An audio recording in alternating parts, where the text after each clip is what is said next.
مسهم طائف من الشيطان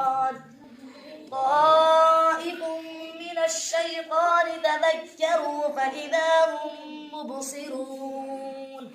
وإخوانهم يمدونهم في الغي ثم لا يقصرون وإذا لم تأتهم بآية قالوا لولا اجتبيتها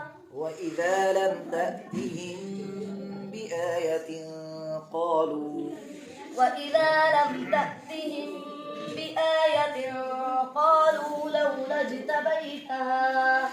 قل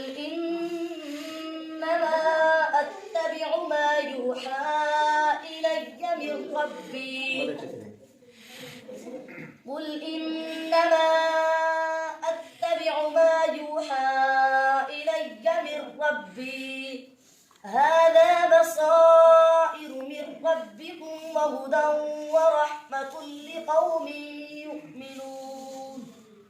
وإذا قرئ القرآن فاستمعوا له وأنصتوا لعلكم ترحمون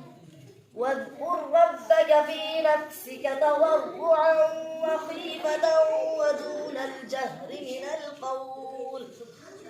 الجهر من القول بالغدو والآصال ولا تكن من الغافلين